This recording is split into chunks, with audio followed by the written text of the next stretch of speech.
I'm not sure how exactly I should start this off.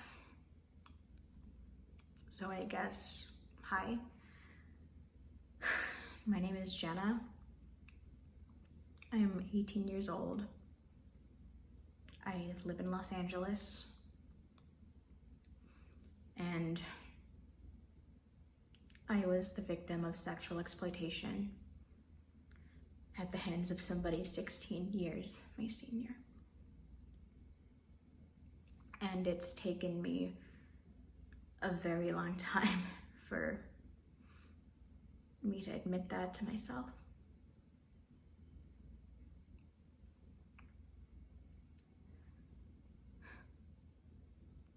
I'm making this video now because we're going through a time where we're purging ourselves of our pain and we are sharing our experiences. As sure as you're watching this right now, I am still very much in my head about it. And if I don't make this video now, I probably never will.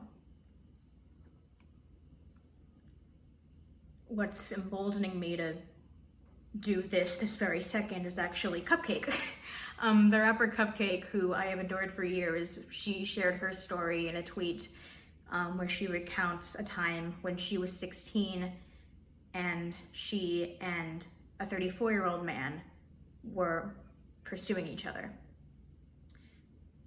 And she explained how it took her a long time to get her to realize that the mere fact that someone 18 years her senior was pursuing her was a red flag. And that pair of tweets basically just reminded me of my own experiences, and I want to share this so that maybe I could help somebody, whoever finds themselves in a similar situation. So I guess I should start from the very beginning. I moved to Los Angeles on the day I turned 18, which was last September, and I was in a very bad place mentally.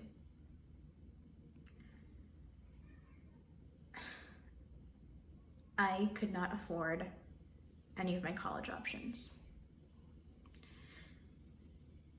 And I was devastated. And I was also focused on trying to find a solution to further myself and advance myself career-wise. If I'm not gonna go to school, I'm gonna work, and I am going to also put time into my creative pursuits.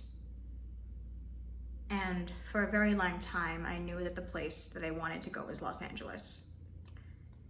So I came here on the day I turned 18, and I did not know anybody. My life was basically doing work, taking courses at the community college that I went to at the time, and going home and going to sleep and doing it over again in the morning. I wasn't really putting time into what I wanted to do creatively, and I wasn't really doing anything for myself. I was sad. I was very sad. And it was just one night where I decided to just go out by myself and have fun and just see if I could make a friend, you know? And I ended up seeing a musical. I had seen an ad for this musical online. I saw that some of the talent involved were part of a theater company that I had taken classes with back in Manhattan. So I was interested. So I went to the venue and I found that it was not just a performance space, but also a bar. Not really a healthy place for me to be. So I watched the show and I met this guy who was performing in it. And I looked at his bio and I saw that he was working as a voiceover artist. And that's the field that I want to go into. It's what I'm trying to do. So I decided to introduce myself to him. I walked up to him. I introduced myself. I asked him about what he was doing, and I shook his hand because I'm the type of person that goes up to people and shakes their hand because I'm weird. Everyone says I'm weird. But yeah, it was just like, we met, nice to meet you, and I spent some time around the bar just like trying to get myself together, trying to figure out how I was gonna get home because I didn't have a car, just waiting for the Uber prices to go down, when the man joined me at the bar. He started talking to me, I started talking to him. At this point, I had already exceeded the 2-drink minimum, and I was really, really chatty. He was really, really chatty. And I met a couple of his friends that were there, who were also involved in the show. Everyone was very, very nice. One of the cast members invited us to go to dinner, and I went, but we got carded. I did not have any form of ID at the time with me, actually, so he took me home, and that is when we found out each other's ages. I told him I was 18, and he told me that he was 33. And I didn't really think anything of it because it was just friendly conversation at the time. So I kind of just asked him, oh, okay, are you freaked out at all? And he said, no, not really. And I said, okay, great, neither am I. So he took me home. We had a really great conversation. We called each other that night. We had a really great conversation again as well. And we just kept up correspondence with each other for the next couple of days.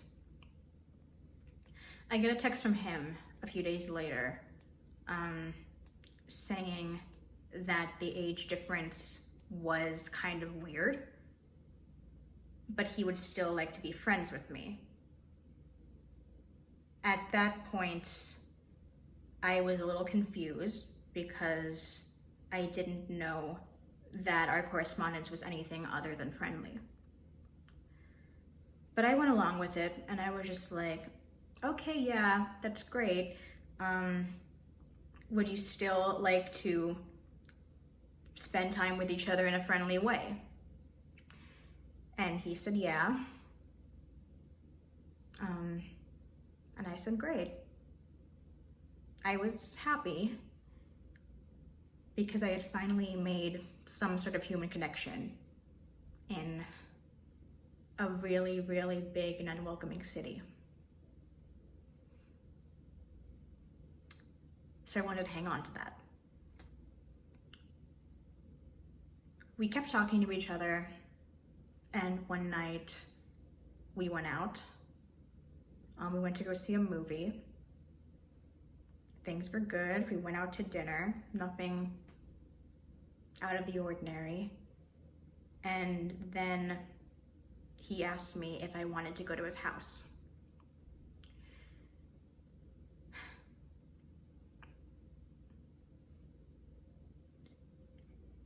And it was still early on in the night, so I didn't really think anything of it. There was something in the back of my mind that was kind of like, maybe he wants something from me. But I went along with it. I just did not want to do anything to turn this guy off. So I went to his house. Before we did so, he wanted to pick up a bottle of wine. So we did that, and we went to his house, and we started drinking. and it does not take much alcohol for me to lose my sense of judgment. And before long, he was undressing and grabbing my ass. So that was when I was just kind of like, okay, he definitely wants something from you. And I knew that it was kind of a wrong thing to do, but I felt pursued. He kept telling me about how things were okay because I was mature for my age. He said things that made me feel good on a very superficial level. And again, I was just very, very grateful to finally have a human connection with somebody. So we had sex a couple of times over the course of those next few days.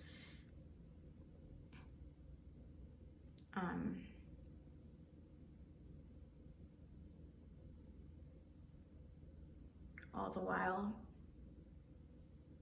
I was just in my head about it the whole time.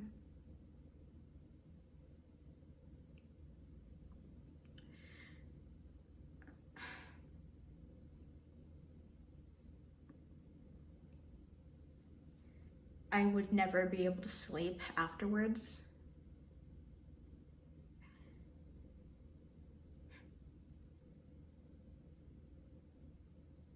But I always questioned why I would do that to myself.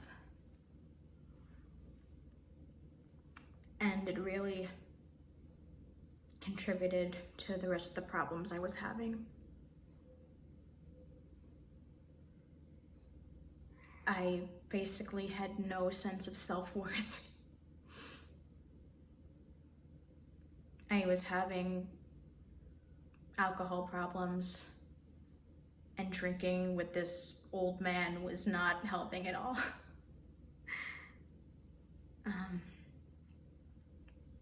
I would always have alcohol in my system whenever I would have sex with this guy, because it basically took away my ability to say no. Okay, I'm sorry, I had to take a break because articulating this is very hard, and I'm just trying to figure out how to get my thoughts out in a way that's as succinct and also as coherent as possible. I've probably already failed at that at this point, but please just, if you're still here, then bear with me. So eventually there came a point where I expected our meetings with each other to involve more than just dinner out at a level that felt like a chore and the expectation of going to his place and having sex. And when I made that clear, he had kind of a change of heart and basically said that if we were to do that, nobody could know. And I was just kind of like, okay. He apologized for having led me on, and I was just kind of like, okay. And this was about the third time he would go back and ask me if he wanted to keep seeing each other on a friendly level. And at that point, I didn't know what to say anymore, just because he would say that and then we'd have sex, and we'd say that and then he'd take me to have sex. So I didn't know what it was he wanted. But I would just go along with whatever he said.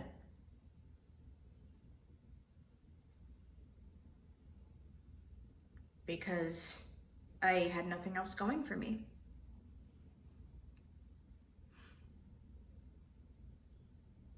My mental state would just deteriorate all the time.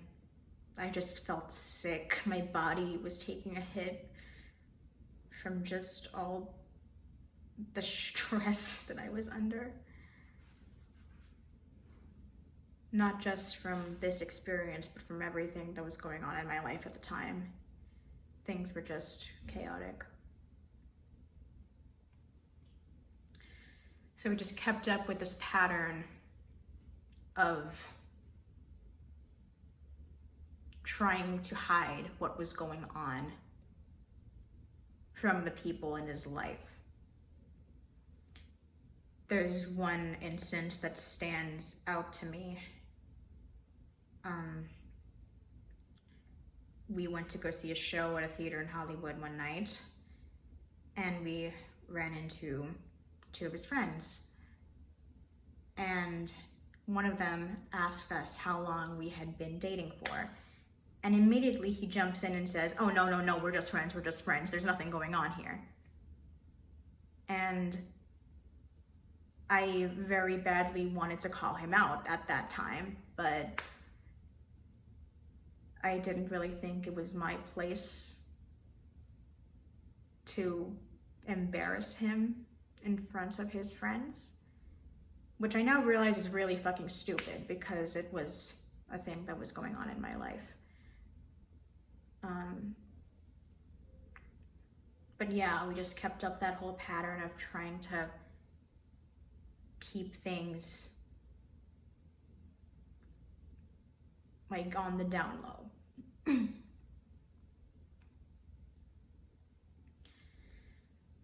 So there came a point where I didn't know what he wanted. And whenever I would see him, I would prepare a bag with all my shit that I take whenever I see somebody. Because I just didn't know, are we fucking tonight? Are we not fucking tonight? It just made no sense to me. There are many times that I now realize in hindsight would have been very appropriate to end it. But I really did not want to give it up because I craved validation. And he was giving it to me on a very superficial level. But he was giving it to me. He was telling me all the things that I was accustomed to hearing. You're sexy, you're fun, I have a good time with you.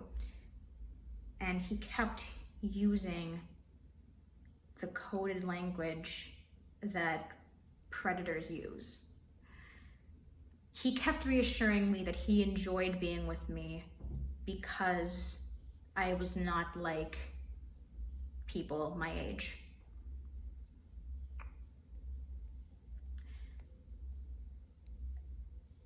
I really just relished the validation. So I allowed it to keep happening. No matter what it meant for my mental health. And there was one night I went to go see another performance at the musical that I had met him at. I figured I should go support him. And at this point, my mind was basically at the worst it had ever been. And I was reckless with what I would put into my body. Like, all of my close friends know that at this point in my life, whenever I would like disappear from texting for a long stretch of time, that I was doing something self-destructive. And I would have really bad nights And at this show, I publicly had a really bad night. I drank enough to land me in the hospital. And I don't remember anything that happened that night before waking up in the hospital to this day. What I found out the next morning was that he did not take me to the hospital, and that 2 people, 1 man and 1 woman, who were also involved in the musical did. I received a message as soon as I got back home from the ER from the woman who was one of the 2 people who took me. She was a woman, and she basically informed me of everything I did. And of course I was disappointed in myself, but not surprised. So I just took note of everything. I took stock of myself as she kept sending me all these paragraphs. And I remember, as part of her message, she basically pleaded to me to not let this happen again. I remember she wrote that I was lucky that there were caring, responsible men involved in that production. In reading that sentence, I, for the first time, basically put together every single red flag that I had ignored. And I wanted so badly to tell this woman what I was going through and that I needed help.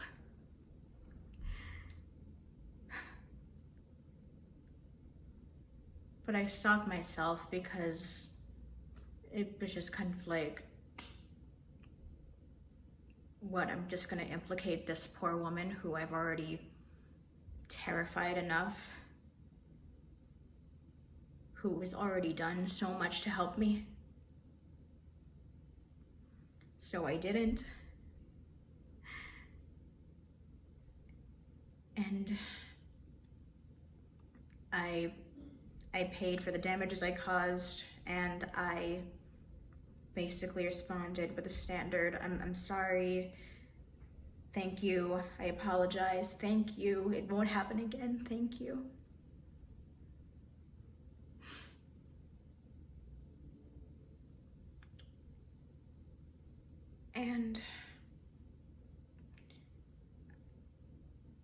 And I texted the guy who had seemed to disappear through all this, and I asked for a second chance because I did not want to be connectionless again. No matter how shitty it made me feel, I didn't want to be completely alone. I wanted to feel that illusion of happiness. And I never heard from him again. So that was the end of that. And I just wish that something could have happened to make it end sooner.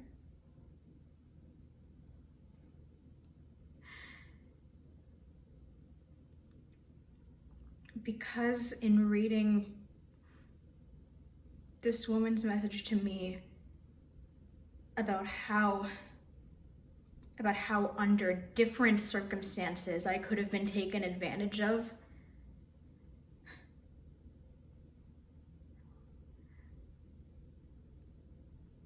I just realized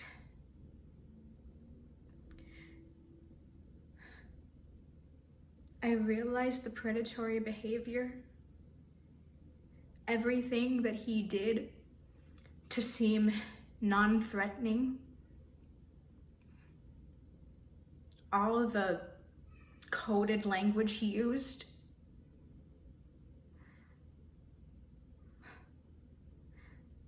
Everything he disclosed to me about his mental struggles in an attempt to get me to sympathize with him and help me to see where he was coming from. They were all tactics.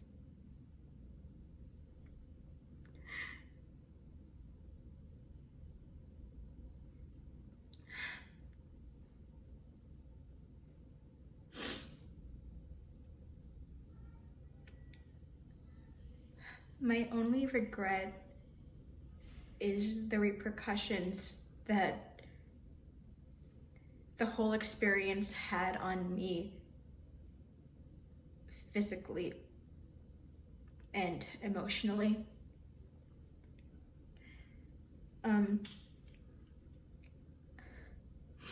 After things went down in the following weeks, things would happen to me medically.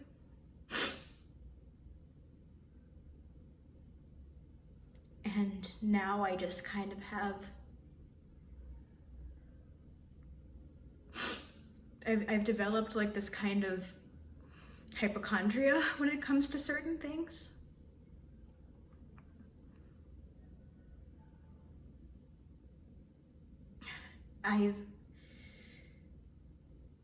I've been tested several times just since quarantine started because I'm always just so paranoid all the time now.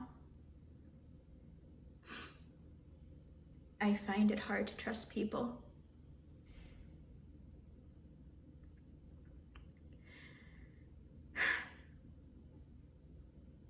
And for a while I wouldn't talk about it. I stopped going to therapy because things were just so painful.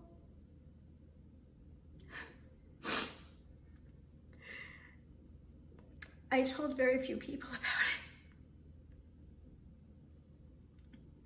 it. At the beginning, it was just my best friend who I was disclosing all this to, because my best friend back in New Jersey, because he had been along for the whole ride, and I would tell him all these things.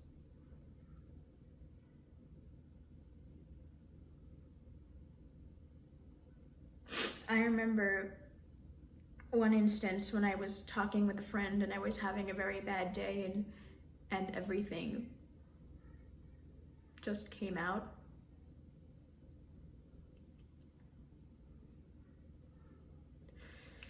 And I remember him asking me, "Do you feel like you were taken advantage of?" And in my heart, I knew I was.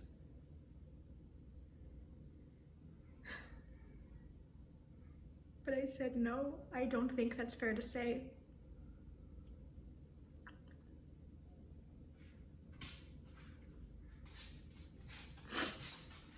And I think I said that because I kept telling myself that it was my fault too. I kept telling myself that I wanted it. I kept telling myself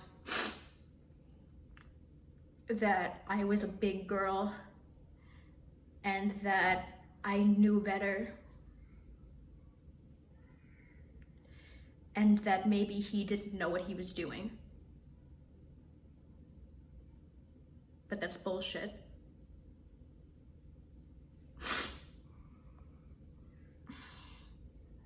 I'm shaking right now. It's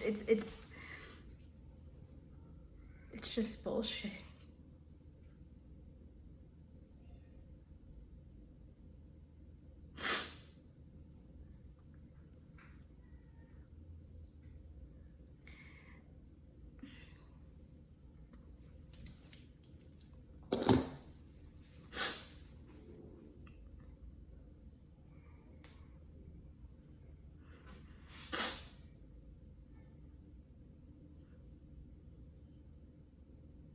me saying all this on camera is very difficult because I don't know when an appropriate time is to share this kind of trauma.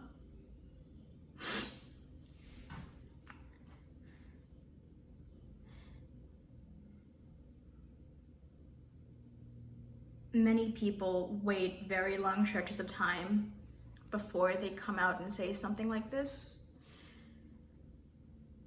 And a lot of people who look at it from an outside perspective think that it's about having enough time to heal.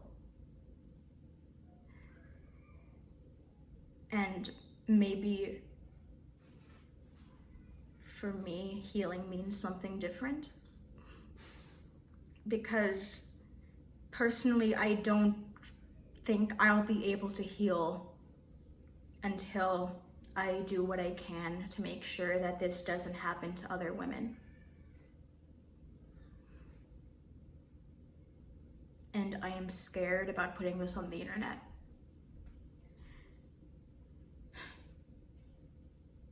Because the person I'm talking about is someone who works in a field that I want to be a part of. Before I moved across the country to try to be a part of.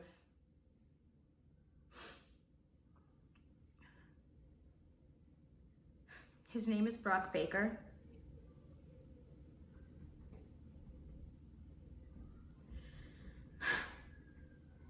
He works often. He is a social media influencer, from what I can gather.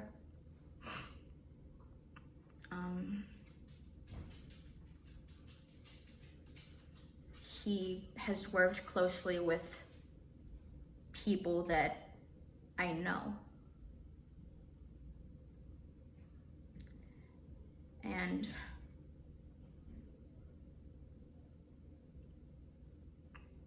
it scares me to be openly speaking about somebody who has been around longer than me, who has been in Los Angeles for 10 years longer than me, who knows more people than me, who is represented by a very prominent talent agency. And I fear that speaking about this early on in my life will have repercussions for me in the future.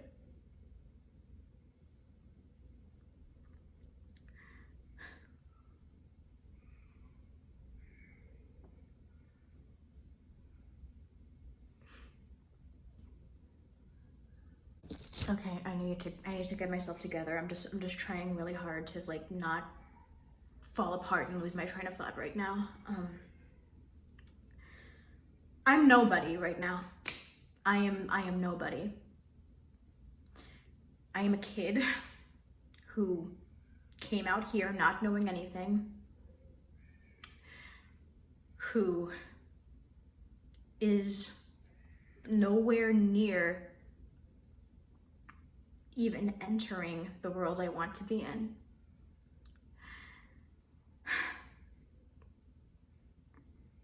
I have nothing but some equipment.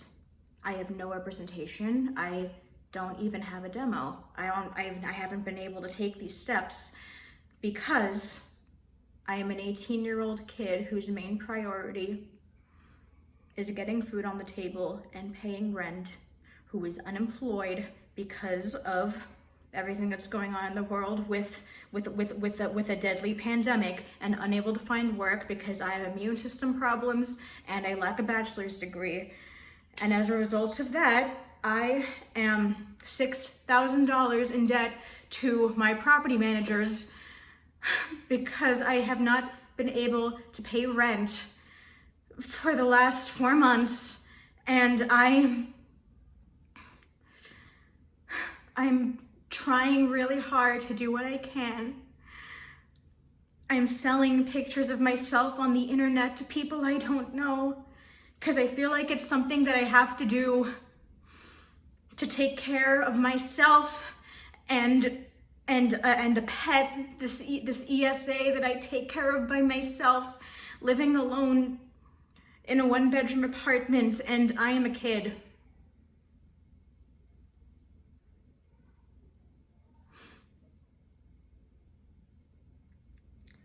And I thought about it,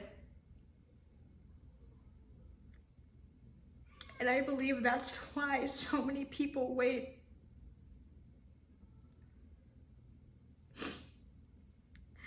Especially if you're in a creative field. I don't want to cry right now.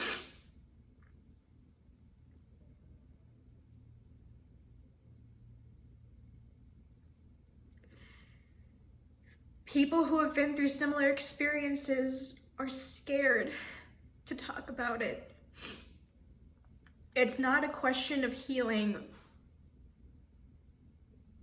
It's just about trying to protect yourself and advance yourself and to not let your guard down.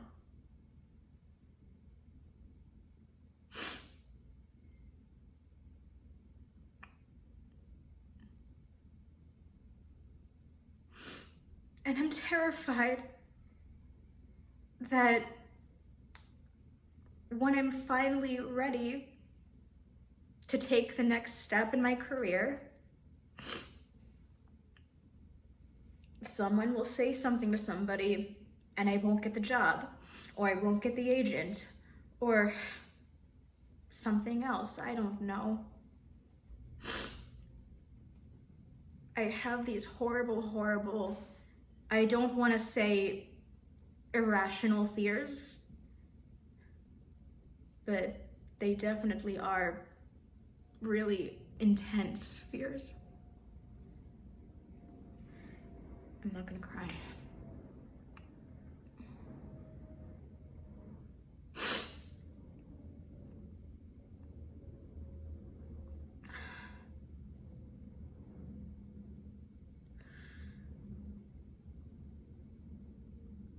But I can't be the type of artist or the type of person I want to be if I don't do all I can to protect and support other women.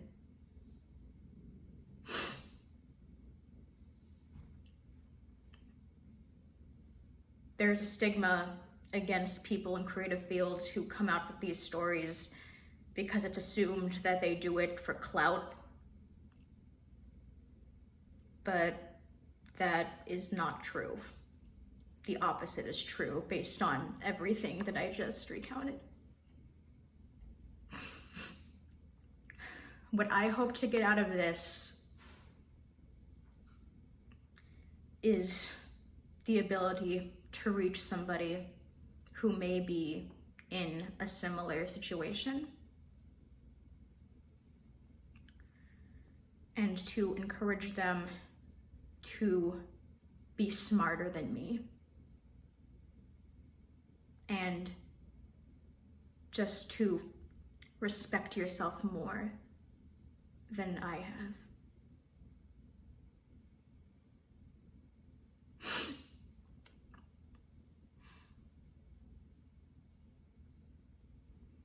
I don't know what else to say.